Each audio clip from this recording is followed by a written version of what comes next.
Салют достор, биздин көрөрмандарыбыздын баардыгына ысык салам айтам. Кызматыңыздарда мен Айнура Миназарова. Жана биз бүгүнкү видеобузда дагы сөзсүз түрдө сиздер менен кызыктуу жана актуалдуу темалардын бирин көтөрүп чыгалы дедик. Бул биздин темабыз кичинекей ымыркайдын денесине, анын кийим кечесине кандай мамиле кылыш керек, баланын аллергетик болуп калбаш үчүн эмнени колдонуш керек жана эмнени колдонбош керек. Мына ушул жөнүндө болмокчу.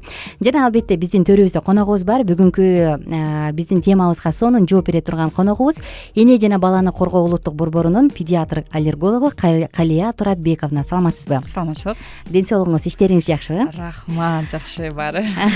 Сизди көргөнүбүзгө абдан кубанычтабыз. Анда биз мурунку темабызды эле уланталы. Биз кандай майларды колдонуш керек, кандай майды колдонбош керек, баланын денеси кандай болушу керек жана кандай айна менен кир жууш керек. Мына ушул жөнүндө сөз кылып атканбыз. Албетте бул ымыркайлардын, ымыркайды бир 2 жашка чейинки балдарды айтабызбы көбүнчө, ошол ымыркайларга карата. Анда сөз сизде.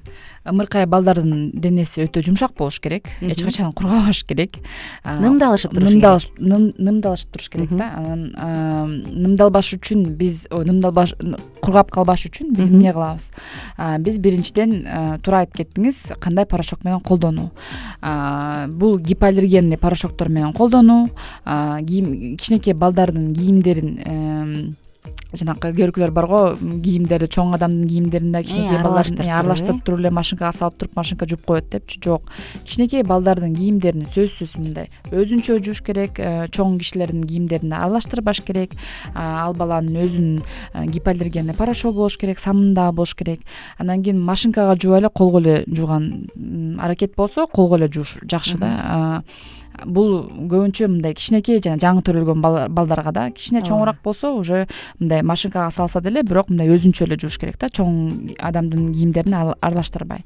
Андан кийин кандай самындарды колдонуп кетүү, жанакы азыр аябай көп самындар да көп, кичинекей балдардын мындай косметикасы азыр чоң кишиге карата да аябай көп да. Анан кымбат дагы, ооба. Андан кийин ошол үчүн кандай азыр маркалар да аябай көп. Бюбкен деген бар, жана Ушастынян деген бар. Колдоно турган бул баары гипоаллергенный болуш керек. Андан кийин жаңы бирдеке мисалы үчүн ата-эне алса, буну денесин жууп көрүш керек, 3 күндүн ичинде карап көрүш керек. Денесине эчтеке чыкпаса, денесине жакса, то улантып колдоно берсе болот. Жакпай калса, бирдеке ысык чыгып калса, то сөзсүз алмаштыруу керек да.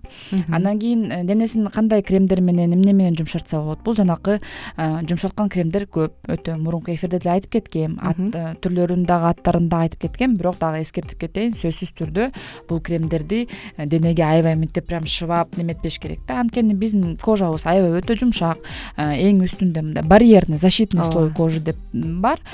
Биз анын кечке чейин мисалы үчүн ошо кремдерди алып эле сүртсөк дагы, биз ошол слойду полный мындай неметебиз да, бузуп коебуз да. Ошол үчүн бузбаш үчүн ал кремди сөзсүз мындай эле сүртүп эле коюш керек, сүртүп туруп, андан кийин ал өзү эле мындай неметет да, сиңирет да. Дагы ушул ымыркайларда жаңы төрөлгөндө колтуктары, алалары быша берет го. Быша берет, ооба. Мындай учурдачы?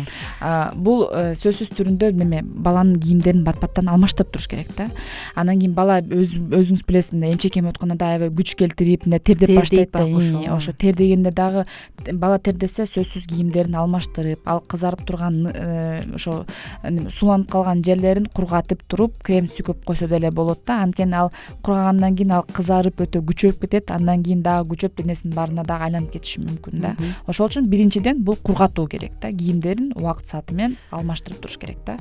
Кимдир бирөө болсо кадимки эле суумайга вата салып туруп кебез менен сүртүп коюшат го, мындай ыкмаларчы баягы? Жок, ал кебез менен мисалы үчүн ошо суумайды эле сүртүп койсок, ал кайта күчөтүп салышы мүмкүн да. Ошол үчүн ар бир немеге, баланын денесине эмне чыкса, ошону карап туруп, ошого жараша айтып кетиш керек да. Буну болот, мисалы үчүн буну болбойт депчи. Бирок эч кандай суумайды же сары майды дагы ашыбаса болбойт да. Убактыбыз аз калыптыр. Азыркы чакта мисалы конкреттүү энелерге кайсы эмне жардам берип жатат? Ушундай колтуктары кызарып, моюндары кызарып, аласы кызарган маалда. Биринчи учурда бул кургатуу эле керек. Кургатуу, сөзсүз түрүндө кургатуу керек да. Жакшы. Биз болсо угармандарыбыз менен, көрөрмандарыбыз менен коштошчу учурга келип калдык. Сизге ыраазычылык айткым келет, дароо ушундай алтындай убактыңызды бөлүп келип бергениңиз үчүн. Сизге рахмат. Жана угармандар менен да коштошобуз. Анткени саатыбыздын соңку мүнөттөрү. Достор, эгерде көрүүчүлөр сизди кызыктырган кандайдыр бир суроолор бар болсо, ден соолук маселесине байланыштуу сөзсүз түрдө биздин YouTube каналдын ылдый жагына, ушул видеонун алдына комментарий калтырыңыздар.